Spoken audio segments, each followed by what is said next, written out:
we talked a little about malnutrition, but why does malnutrition matter? And what is this vicious cycle with regards to diarrhea? So I'm showing the same pie chart that I shown earlier, looking at, which had looked at diarrhea as having 10% of the pie of under 5 deaths.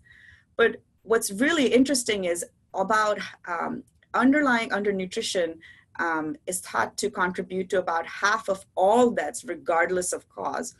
So it doesn't matter if you have diarrhea, if you have measles, if you're undernourished, the likelihood of a child dying is much higher. And we sort of know this intuitively in medicine also.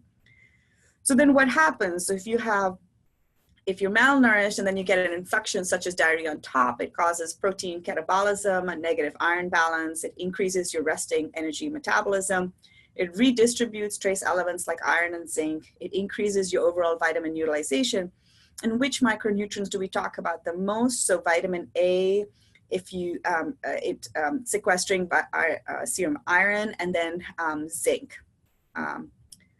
So then this is a great example of the vicious cycle of undernutrition and infection. So you're undernourished, you get infection, it makes you further undernourished, and you set up this cycle. And this is where diarrhea contributes to this. So environmental enteropathy or environmental enteric dysfunction, which is what we're studying, basically says that in the context of these are villi in the inside of your gut. So when I scope children when we're studying, trying to figure out why they're having diarrhea or poor growth, we take biopsies, and this is a pictorial representation of what a biopsy looks like. So you have these beautiful finger-like villi that absorb nutrients and electrolytes.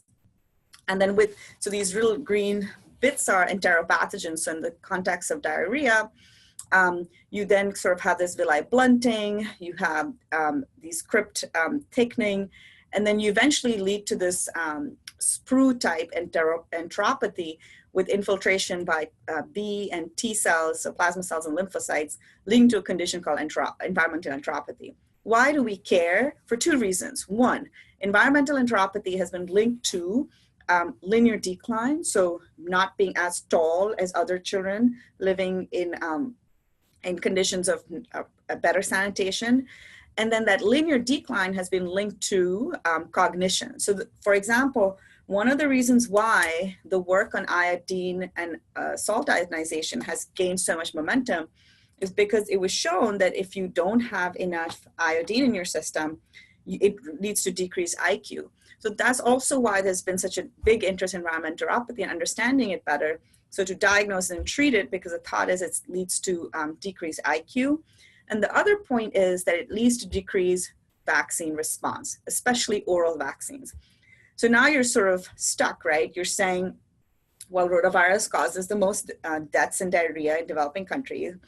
You want to watch out for rotavirus, you want to give the vaccine, but the vaccine for rotavirus is an oral vaccine. So how do you figure out this underlying condition and help treat it and detect it? And that's sort of the focus of our work. And this is another just slide talking about why in pediatrics malnutrition matters. So most people think, well, you're an undernourished baby, that's fine. Give enough food, they'll become okay.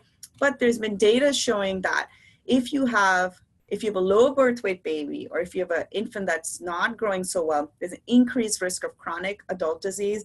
This was initially shown by Barker et al. In England, in which they followed low LBW children for prospective cardiovascular outcomes in their 40s and 50s. And then once those same children grow, so they'll have decreased linear growth.